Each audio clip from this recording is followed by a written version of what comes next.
On this episode of Infinity Sports, we're going to discuss the top 10 tandems in the NBA where both players are 25 or under, coming up right after the intro.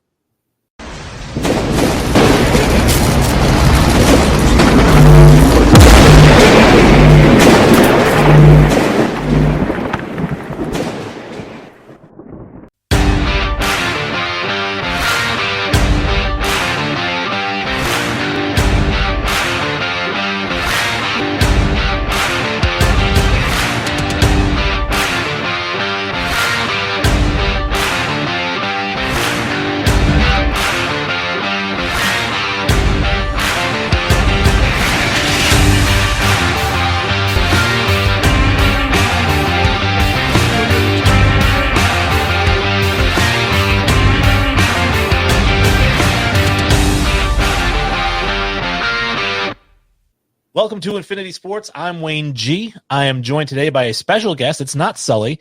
It is Nick Paquin of Ad Hominem. I was on his show discussing some politics. I know we don't do that on our show, so it was fun to do that. But he's also a huge sports fan. In fact, we had a 700-page debate about Tom Brady not too long ago. So, Nick, what's going on? I'm glad to have you on the show. Yeah, I love being here. I love the show. Wayne, I try to tune into as many shows, especially with Sully, right? Because you and Sully have a lot of polar opposite takes at times on things, and I love listening to the discussion, listening to the banter and the debate. And obviously, you know me, I can't stay off your Facebook page where I'm always commenting. So, well, I always appreciate it. I enjoy a good debate, and I know not everyone does, so it's always fun to get into it on whatever topic it is. Before we get into the topic today, because we are going to have some disagreements here, let's just say, please subscribe or like. It's at the bottom of the screen here. It's a watermark, or you can just click the subscribe button underneath. It helps the show out tremendously. Not only that, but it puts us easier to find for you and gets the newer content in front of you right away. If you prefer to listen to the podcast, we are available on iTunes, Spotify, Stitcher, and Amazon Music. And listen to us while you're driving to work. Listen to us while you're going for a walk, whatever it is, wherever you listen to your podcast. And lastly, please find us on social media at Infinity Sports Podcast on Facebook, at Infinity Sports Podcast on Instagram, and at Sports Infinity 5 on Twitter. We do respond, and if it's a really good comment, we'll put it up on the screen during the next show. That said, I know Nick's been asking to come on the show for a little bit, and I really wanted to get him on here to discuss some basketball because we're both basketball fans, and the topic that we came up with was the top 10 NBA duos who are at least 25 and under. Now, I had a question for you. So some teams had guys like 3, 4, or 5 guys who were 25 or under, but I just went with the top 2 players. Yeah. It's funny you say that because I think like in some of our cases, and we'll get into it, the top 2 players were probably we were probably off a little bit on who we selected as the top 2 players. But I agree. When you put the 25 distinction, it made this selection process, I think, a lot more difficult for me anyway. Because of those reasons, there's a lot of rosters have guys that are just at 25, and some of those players are pretty good when you combine them with somebody who you consider at least if not an all-star, then a potential superstar, right? For sure.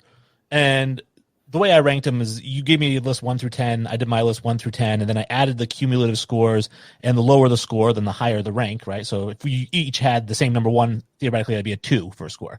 Yep. And then, of course, we had a couple teams that were unranked. Anybody who was unranked got an 11, and then you added that to whatever was ranked. So there were 4 teams between the two of us that did not make the top 10, and the highest score or the lowest rank is probably going to be the Golden State Warriors, who I had ranked 10th, and you had unranked, so they got an 11 for a 21.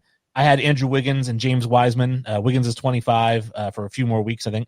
And then James Wiseman just looks really, really good. I know he's only averaging 12.5 points per game, but I think he's going to be a really solid big man. So I didn't know if you had thought of Golden State at all, or if you kind of skipped over them. Honestly, I will be honest. Golden State didn't come to mind, and I was biased with my rankings. I'm going to admit that to you right now and in front of all your listeners. Anybody who had like a big man, like a James Wiseman, I just feel as though that the game is significantly moving away from the big man type style, and especially the way that like Wiseman plays. That doesn't mean like he's not going to be a guy who can go out there and get a double-double. He's not going to be a guy who can impact a game, right? I think Karl Anthony Towns, for example, is one of those guys, but he's a really good player on a terrible team. So for me, it's like if Wiseman's a guy like that, I don't know. I don't think you can build a franchise anymore around a guy like Wiseman. That was my thought process. Okay. It makes sense. And like I said, a guy who I think is a tremendous big, and obviously he was 26, so didn't qualify in Philadelphia, is Joel Embiid. I think is the best big man that I've ever seen. I think he's better than Shaquille O'Neal. I think he's better than anybody I've ever seen. Like his overall skill set, his motivation is something that, needs to step up. But his overall skill set is just, I've never seen a big man who plays with his back to the basket like Embiid and then also can step out and knock down threes.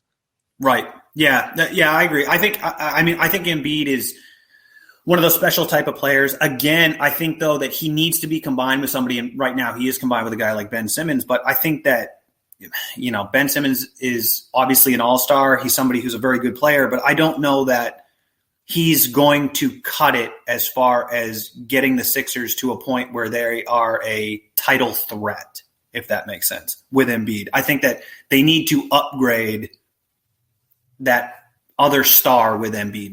That's my opinion on Philly anyway. Yeah, I would agree with that as well. The two teams that, again, you had I had unranked. You had them ninth, I believe, is Sacramento. So I don't know if we had the same duo. I had De'Aaron Fox and Marvin Bagley. Oh, so you had Bagley. I had Halliburton. I love Halliburton. I think Halliburton is going to be an absolute stud. I think he already shows flashes of having a really well-rounded game. He has a quirky shot. It reminds me of, I don't know if you remember Kevin Martin. Huge shout out to my wife because they both went to the same college, Western Carolina. Catamount, stand up. She'll appreciate that. But it's one of those things where I think, for me, De'Aaron Fox is a very good player, I think. I think he's very underrated. No one talks about him ever, partly because he's in Sacramento. But I think Halliburton complements him really well, and I like Bagley a lot. It was tough for me to choose Halliburton, but I just think that he, outside of LaMelo Ball, Halliburton's going to be a steal in this draft and in the future. I think that's how it'll be looked upon. Yeah, I like him. I just, again, when I was thinking of my top 10, I'm thinking top 10 right now, not necessarily the top 10 I would build a franchise around going forward. Yeah. So then we also had the same ranking again. I had you had unranked. I had them ninth, so we flipped it here. Phoenix Suns. I had Devin Booker and DeAndre Ayton, and obviously Booker's a phenomenal scorer. Ayton, I mean, all he's doing is averaging 15 and 13. In his second season. So. Right. Yeah, Ayton's a player I love. I really do like him. I think that he has like that Embiid type potential as well. I think that Ayton could develop as a perimeter shooter for a big man too. I think that he has that in his game. A lot of people with Ayton don't realize like he hasn't played basketball that long. I think he started playing basketball at like 16, something like that. Like he's not really been around basketball for a long time. So he's still growing into himself. And Booker's a guy that I love too, but like this year he has laid such an egg. Yeah, he's a great scorer. I'm not a huge Devin Booker fan. He seems to have a little bit of an attitude about him, which I know some players do, and it's a good thing. But I remember watching a video of him playing pickup ball. I think it went viral that somebody was D'ing him up like really tight, and he was getting upset that the guy was D'ing him up tight. I'm like, dude, it's a basketball game. That's what he's supposed to be doing. Right. In this NBA, guys aren't so used to that, especially perimeter players. So it's I get that. And the last unranked team, and again, I had them eighth. You had them unranked, but Miami Heat, I had Bam Adebayo and Tyler Hero. I think two really, really good players that are under 25. I don't like Tyler Hero because again, I think he's got kind of a smarmy attitude, but Bam Adebayo I think is a really, really good player. Yeah, and I think for right now, Adebayo I think is who Miami is sort of like building around. That's what it seems like. I mean, obviously you have Jimmy Butler there, and I think that Jimmy Butler's presence probably impacts Harrow's overall efficiency as well. Maybe even his development to an extent. But I also think like Harrow's one of those guys, I call it like the Scottie Pippen thing, right? Where Pippen said like, you have guys that are like excelling in the bubble and in front of no fans. And I want to see Harrow as somebody who like can do it in a sold out arena with pressure on, right? Like we saw him do it in the bubble. He was, came out of basically nowhere, right? He had a decent season, but he was a breakout player in the bubble last season. Really helped get Miami to the finals. But I just think that we haven't seen that same Tyler Herro this year. And I'm curious what that Tyler Herro is going to look like with fans in the seats. All right. The 10th ranked team that we have here, this was, you had them unranked. I had them 7th overall. The Minnesota Timberwolves, and I had, obviously this would be Karl Anthony Towns and D'Angelo Russell. would be my two guys. And Anthony Towns, obviously, he does is average 22 and 12 and a half. And then this year he's averaging 26 and 10.8. He's a phenomenal big man. I know you don't like the back to the basket. It's, like you said, it's a dying thing. Towns can hit the three too. He's not used that way, but he can. And then D'Angelo Russell is a guy that I'm a Lakers fan. So I love D'Angelo Russell when they took him second overall out of Ohio State. And I don't know, he's been bounced around the league, but he's a really good player. He averages 20 wherever he goes. Yeah, I was shocked that Minnesota made the 10. I'm going to be honest. This is a team with 4 wins so far this season. I mean, they are just like tremendously bad, right? A team that we didn't mention, and they weren't in the honorable mentions, and I was surprised by that too, was like a team that I thought of or would have thought of before Minnesota, and I will get to Minnesota, is San Antonio, right? Like people don't talk about like Lonnie Walker or Keldon Johnson. I mean, Keldon Johnson's been an absolute stud, and talk about how good of how well coached that team is, right? I mean, Popovich might be the best to do it. But as far as Minnesota, I think Karl-Anthony Towns is a good player. He needs to get out of there. And I think at some point he will. I'm not sold on D'Angelo Russell as like a guy who can like run a team. You know what I mean? From the point guard position. That's my biggest knock with him. Like I think he's somebody who can go somewhere and be like a Lou Williams at some point in his career, but I don't think he's going to be somebody who's going to run a team. See, and I think he's a 2 guard more so than a 1. Yeah. Even though he averages 6 assists a game, I think that he's really more of a 2. And to me, I think a better comp for him than Lou Williams, because Lou Williams is a guy who came off the bench his whole career. I mean, he started a couple years in Clippers. D'Angelo Russell actually reminds me of Kyrie Irving. Yeah, that's a lot of praise, I think, to D'Angelo Russell. Kyrie, I mean, when Kyrie's head's on right, he might be the best point guard in the game. Oof, that's a whole other debate. Yeah, we might have to save that for another episode. But I'm a big Kyrie Irving guy, not his headspace, but his overall game. Number 9, we have the Charlotte Hornets. I had them unranked, actually. You had them 6th. And the 2 I had, and again, I don't know if the same 2, I had LaMelo Ball and Devontae Graham. That's exactly who I have. So I'm in North Carolina. I watch a ton of Hornets games, admittedly. And I thought it was going to be boring and terrible because that's what most of my friends down here that are Hornets fans tell me. LaMelo Ball, when I watch him play, shows me shades of Jason Kidd. I watch LaMelo Ball play, and I'm like, wow, this kid is smooth. He does everything well, including defending. I mean, he's a really solid defender, doesn't get enough credit for that, in my opinion, early on in his career. The shot, everyone knows how clunky it looks and all that, but I think it's going to develop much like Lonzo's has over the course of his career. I think it'll develop more than Lonzo's. And then Devontae Graham is a guy who I don't think gets enough credit. I think Rozier hurts his game, but Devontae Graham is a good guy who can get his teammates involved, but he can also create his own shot. And guys like that excel in this NBA. That's my take on it. I enjoy watching the Charlotte Hornets, and yes, I will admit that. No, that's fine. And I'm a big LaMelo Ball fan as well. I'm a big Lonzo Ball fan. I like both those guys. Yeah. But looking at it as this isn't the 2 guys that I want to build a franchise around. It's the 2 guys that today are the best duo. And you had these guys rated ahead of Devin Booker and DeAndre Ayton. Oh yeah. Yeah. I think LaMelo Ball is a stud. I think now that he's starting in Charlotte, because that's the other thing too, like this guy was coming off the bench most of the year. I think that now that he's starting, his impact on the league and that team is going to be pretty transformative. I mean, Charlotte is a really bad team on paper, and they are doing pretty well this season. I think they're in a playoff. They're in a playoff hunt right now. I mean, it's early, right? But no one would have expected that. No, and Gordon Hayward, what a nice surprise he's been. Right. Right. Boston could have been happier to get rid of him, and he turns out to be old Gordon Hayward again. Yeah, no, exactly. And I've watched some games where like Hayward had, quite the stat line, 40 points in some games and 30 points in games. I mean, he had a stretch where he was just scoring, buckets. But again, like Hayward's not a guy you can build around, but he's a great complementary piece behind a guy like LaMelo and LaMelo's development too. And don't forget PJ Washington. I think he's a solid big man in this league, and I think he's got a future as a solid big man in this league. He's still coming into his own. All right. Now, here's the one we mentioned it earlier, or we teased it earlier. The Memphis Grizzlies, you had them 2nd overall. I had them unranked. So this was our biggest disparity. Now, obviously, John Morant, he's a phenomenal player. He's going to continue to be a phenomenal player.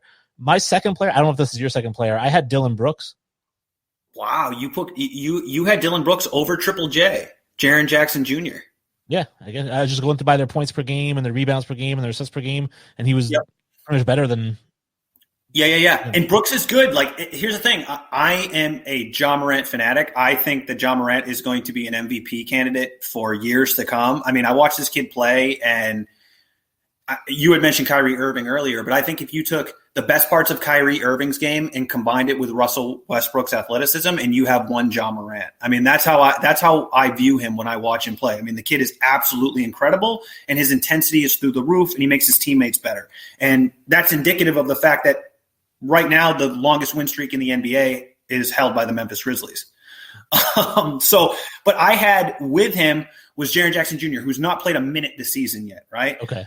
But again, like, he's a guy last season who really took off. He really came into his own. He has a hard time with his back to the basket for a big man, but he's a spread the floor big, and he's a guy who can rebound, and those guys are highly coveted in today's NBA. And I think he's going to make that Memphis team a really, really good team when he gets back. So I had Memphis up there because, one, they're in the playoff hunt, and they look like they can put it to any team in the league right now with how deep their bench is. You know, you mentioned Brooks, but there's other guys. Bane leads the league in three-point shooting, right? So there's a lot of other guys out there, but I love the Memphis Grizzlies. I'm going to throw that out there. And I like Ja Morant, and I was trying to think of who I would have him as a comp, and I thought it was funny when you mentioned the combination of Russell Westbrook and Kyrie Irving, because that's what I would say as well. But there is a player, and that's pre-injury Derrick Rose is who that kind of reminds me of. Wow, yeah. And I think the Derrick Rose comparison is spot on because he has a lot of that skill set. I mean, that Kyrie handle where he can get to the basket at will, but that athleticism too, where, I mean, he jumps through the roof and pulls off some of these crazy plays that just look so smooth, like we see Westbrook do for a decade now, right? Crazy. Ja Morant's got a huge ceiling. Yep, I like him a lot. Maybe if I'd had Jaren Jackson on there, I guess, but just the fact that I was like, all right, I guess because he doesn't have points per game this year, I didn't even look at him. Yep. Yeah. He's coming back from that meniscus surgery that he had. I mean, they speculate this month, so it'll be interesting to see how the Grizzlies incorporate Triple J back into the lineup because he's a stud too. Another one we had a little bit of a disparity. Obviously, you can't talk about Ja Morant without talking about Zion Williamson. Right. And we did have the New Orleans Pelicans as the next team up. They're 7th overall. I had them 5th. You had them 10th. And looking at the team, I had Zion and Brandon Ingram. Both those guys, I think, are all-stars. I mean, Zion hasn't been yet, but I think both those guys this year are all-stars. Zion's averaging 22.5, 6.3. I think that's this year's stats, yeah. The way it's written. Oh, no. Yeah, that's right. He's improving, and I like his game. He's averaging 23, 9, 7.5. So he's improved his rebounding per game. He's improved his assists. He's improved his field goal percentage. He actually reminds me of a young Larry Johnson. That's who he kind of reminds me of. Wow. Maybe not as cut up. You know, he's a little bit doughier, but yeah. He can jump better than Larry Johnson, I think. Yeah. Zion's tough for me. And why I had them ranked so low, too, is Zion's tough for me because I look at Zion and he comes with a lot of hype. And, you know, I followed his college career because he was playing at Duke. And, I mean, literally Duke University is 15 minutes from where I live. So the Zion hype was real down here.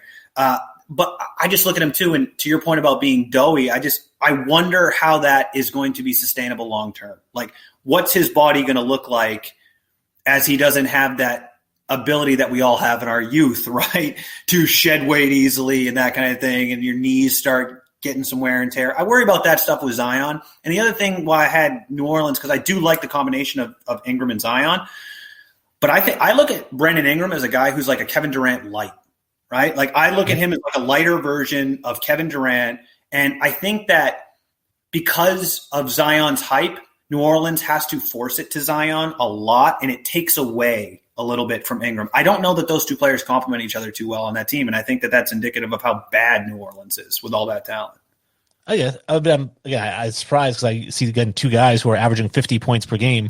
Right. And you got them at 10th, and then you've got guys like LaMelo Ball who's averaging 12 points per game up in – Yeah, it's fair. I mean, I didn't just take points into consideration. You know, LaMelo's made that Hornets team really good. And I'll tell you what, those guys that are averaging 50 points a game, New Orleans looks trash. And I watched that Charlotte team, and LaMelo almost put a triple-double up against them and beat them. Yeah. Well, again, we're not ranking the whole team, though, just their top two players. Right. So I look at the top 25, I mean, or the two guys under 25 on that team. They're really good. I think you could put those two guys right now up there against anybody, but, like, why are the results so poor? That's my question, and that's why they were so low on my list. All right. The sixth ranked team, the Cleveland Cavaliers. Again, you had them fourth. I had them unranked. So this is another one where we were again widely different. Now I have Colin Sexton and Darius Garland. Yep. Yeah, of course. So Sexton's having a great year. He averaged 20 points per game last year. He's averaging 25 this year. So a huge step up there. And Garland, again, took a step up from 12.3 to 15.2. All his numbers are going up across the board. I guess I didn't have him ranked because all these other guys I feel like are performing better now. I wasn't going by potential. I mean, potentially these guys could be a top 5 team, but I just, right now, today, are these two in their 35 points per game a top 10? That's Yeah, and I think I probably weighted potential a lot more than you did, right? Like, I think that's where the disparity in some of the rankings are coming in. But for me, like, I look at Sexland, right? And I was with you on that. Darius Garland, Sexton. I think that Sexton to me looks like a younger Damian Lillard. I mean, I think he's got that kind of potential in him. I mean, the kid is ferocious when he's playing. I mean, I have a buddy of mine who sends me tapes and all kinds of, things from Sexton's past where he was like calling out Penny Hardaway's son on the court while he was just dogging him in a game. You know what I mean? In front of Penny Hardaway too, nonetheless. So it was like, I mean, Sexton has that intensity and he's got that chip on his shoulder, right? This was a guy who, from what I understood, like people didn't like him in Cleveland when he first got there. And the veterans were like, let's trade this kid and make another run, blah, blah, blah. But they were like, no, we want to build around him. And he took that with pride. And I mean, again, Cleveland is in the playoff hunt in the East. I mean, who would have thunk? And Garland's been hot and cold. He had a really good game the other night. He's been hurt too. So I think that's been one of the knocks on Garland. And then it's also like, how are two undersized point guards in the NBA going to coexist in the backcourt? I think that's the biggest question for that Cleveland team. And while we're on Cleveland, before we get into the top 5, here's one that's puzzled me is Andre Drummond. All he does is average 23 and 16. All he does is put up a 20-20 every night. And they're talking about just releasing him. Right. I mean, I think probably because they know that they don't have a shot at re-signing him after this year anyway. Was it a trade for him? I don't understand the thought process behind that. I have read stuff about that too. I mean, I know they have Okoro, who they're really high on defensively, who, again, 2020 draft person, a lot of people don't know about him. But outstanding defender, and I think that he can make up some of those boards and the grittiness that Drummond brings, but obviously not at the scale. I don't understand what Cleveland's doing with Andre Drummond, unless they think like JaVale McGee is, going to be able to step in and fill that role quite easily. I don't get it. Well, that's all I can think of is nobody getting on the phone with them to say, hey, don't release, because they're saying if they release him, he's going to go to Brooklyn. Yeah, that's but nobody's on the phone. Like the Celtics aren't on the phone. Like, well, we don't want him in Brooklyn, so you want to send him here for a second round pick or something. I don't understand. I mean, in those situations, you have to think that there's like some sort of like character type thing going on, right? Like maybe he's not meshing with the team, or maybe they look at him as like a negative impact. I don't know, because you don't hear those rumors, and typically in the NBA you do. But it doesn't make any sense. It doesn't make any sense for those other teams, like you said, Boston. But it also doesn't make sense for Cleveland. Like they're in the playoff hunt. What are they thinking? Right. Our top 5 kicks off. The number 5 team, the Chicago Bulls. We were pretty close on this one. You had them 7th, I had them 6th, and obviously Zach LaVine, Lauri Markkanen are the two guys that I have. And Zach LaVine, I think, gets slept on in the NBA. He averaged 25.5 points per game last year. He's averaging 26.9 so far this year. He's a guy who, I know he's had injury issues, but when he's healthy, to me, he's arguably a top 10 player. Yeah, I agree. Zach LaVine gets no love. And I was one of those people, like up until last year, I would say, I started watching more Bulls games because of Kobe White, who I'm a huge fan of. I had Kobe White and Zach LaVine and in tandem really for Chicago. And I think for me, Zach LaVine, I think it's because people look at him as like strictly a scorer. He almost gets like the Devin Booker categorization for a lot of people. But I think that he's a lot more developed as an all-round player than Devin Booker is at this point in their careers. I mean, that's my take, having watched now like a considerable amount of Bulls games. And a guy like Kobe White, I think he's got like stud point guard potential, right? Combined with LaVine's talent.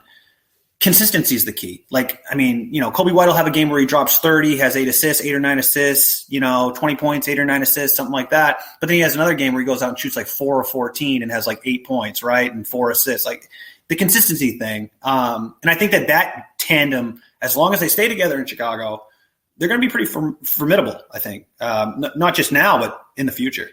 So you went White over Markkanen? I did. I went Kobe White just because I think I don't know that Markkanen is a guy that will stick around Chicago long. I think I think his contract's coming up in the next couple of years too, and they're going to have to start making some decisions around LaVine. I mean, this could all go out the window, right? Like, 'cause I'm not convinced that Chicago is going to keep the core team that they have together.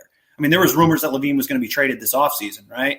And now all of a sudden all those rumors go away, and here he is just being his productive self, getting no credit for it, right? So I had Kobe White over Markkanen because I just think it seems as though they handed him the point guard position, the starting point guard position. You know, he's grabbed it. He's got that level of intensity as well. He plays with a bit of a chip on his shoulder. You know, for me, I like stuff like that.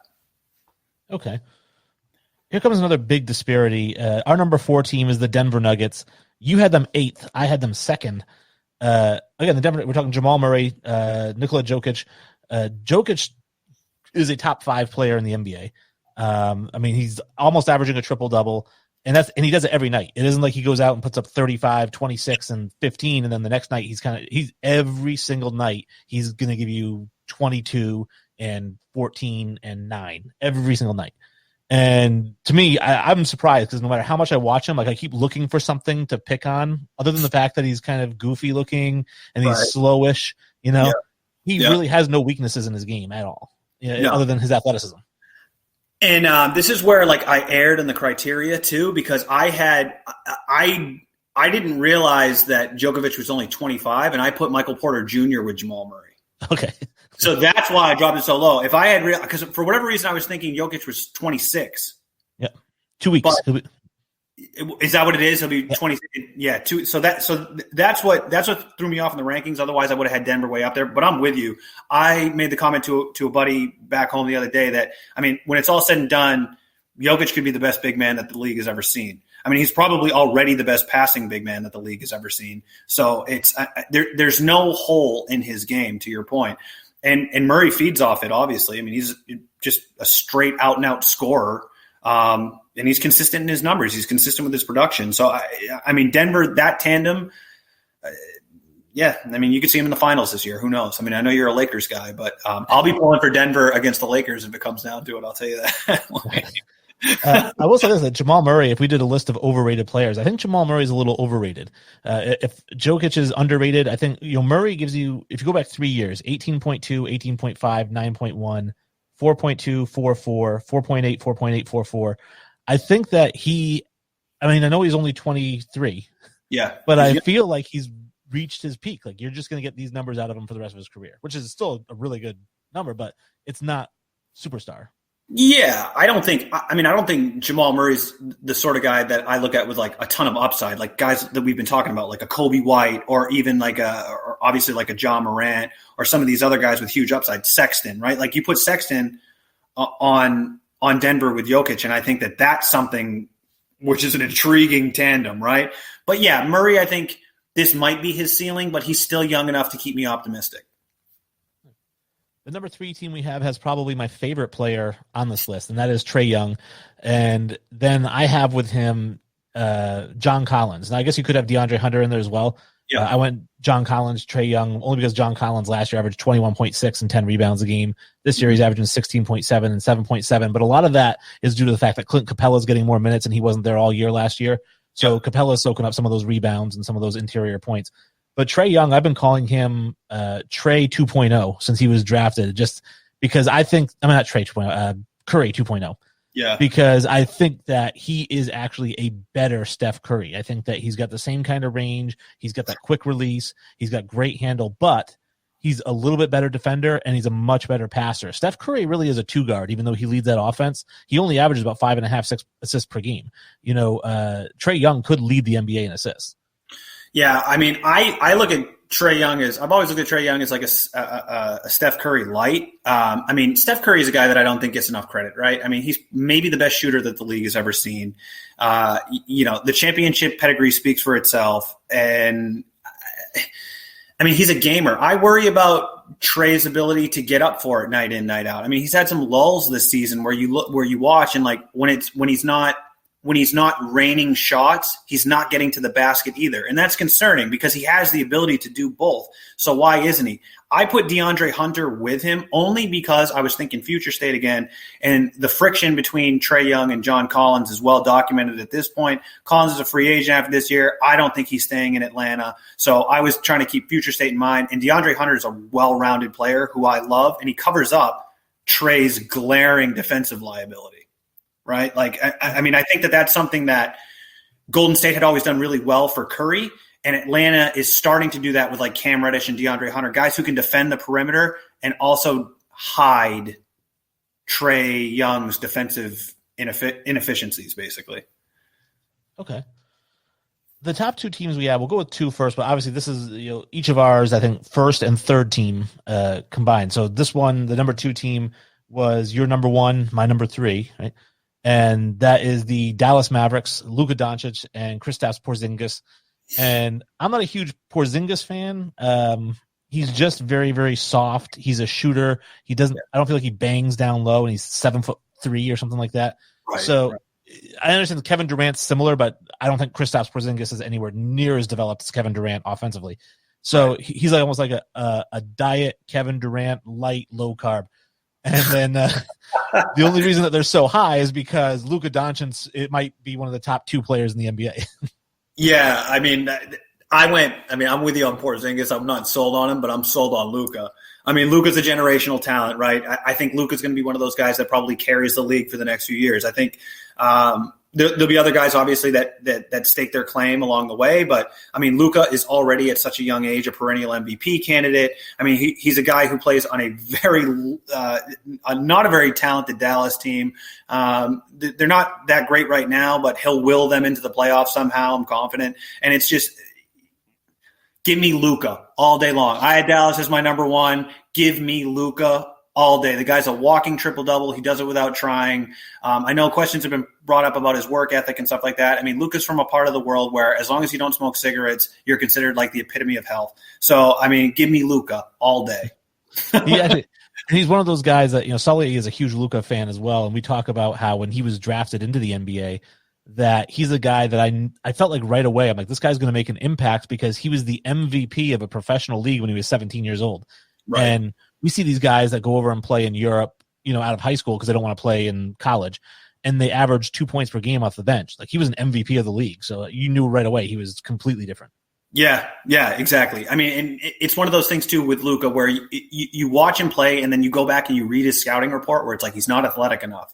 He doesn't have the work ethic, all these sort of things. And he's also the type of guy who remembers that stuff. And I love that about Luka. So I'm sold all in on Luka. So I will say, I mean, I said they're number 2. Really, they're both number 1s. We have 2 number 1s because they both had 4 points total. This was my number 1 team, your number 3. The Boston Celtics, I mean, they're going to be on there. Jason Tatum and Jaylen Brown. And Jason Tatum's a guy, again, he's a good player. He's a really good player. He's going to be a superstar for a long time. But kind of in the Jamal Murray camp, I feel like he's a little overhyped. I mean, he's great, but I don't feel like he's as great as a lot of Boston fans think he is. Like, he's very, very good. I'm actually really surprised with Jaylen Brown. I've been a Jaylen Brown fan since he came out of Cal, and that was one of the knocks on him was that he couldn't shoot, and he's really developed that. I mean, he's averaging 27 points per game this year. He's really stepped up. Now, that's between the two of them, I would actually rather have Jaylen Brown.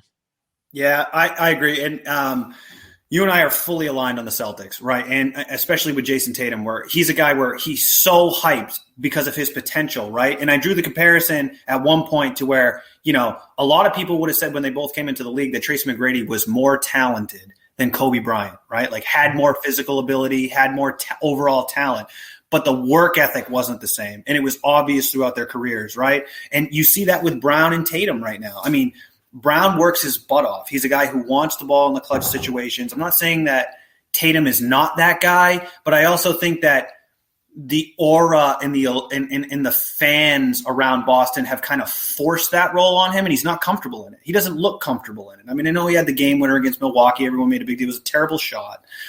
He also had a game winner later on, and I don't remember who it was, but Brown hit the 3 to get them into overtime of that same game. So it was like, it's one of those things where I see Brown.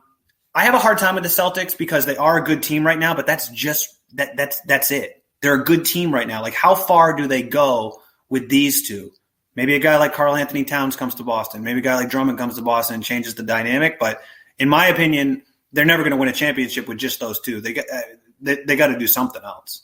Yeah, well, I like Kemba Walker as well. I think that obviously, yeah, I mean, he's had the knee injury, but I think that he's bouncing back. I think Drummond would be enormous for that. I mean, obviously, Karl Anthony Towns is going to give you 25 points per game as well. But just with the way the Celtics are built right now, I think that Drummond slides in a lot easier because he doesn't have to score. He can just go get 20 rebounds. Yeah, I agree. But I do think that even most Celtics fans would say that, like, you know, would you trade out? Would you be longing for another big man if you had a guy like Luka instead of a guy like Tatum? And I think that people, especially in Boston, too closely align like Tatum's ability with being at the level that Luka's is already. I just don't see it. You know, I watch a fair share of Celtics games. I don't see Tatum as being a perennial superstar. All-star, yes, not superstar. No, I would agree with that. So that is our top 10 duos. I'm sure some of you guys will have some disagreements. Feel free to share them on social media. As I mentioned, comment below the video. Definitely love the interaction. And like I said, we'll try to get some of those comments up. I do appreciate Nick stopping by for this show. And again, I guess I'll throw it to Kenny. Kenny Smith is our guy. So, Kenny, where are we at with the show?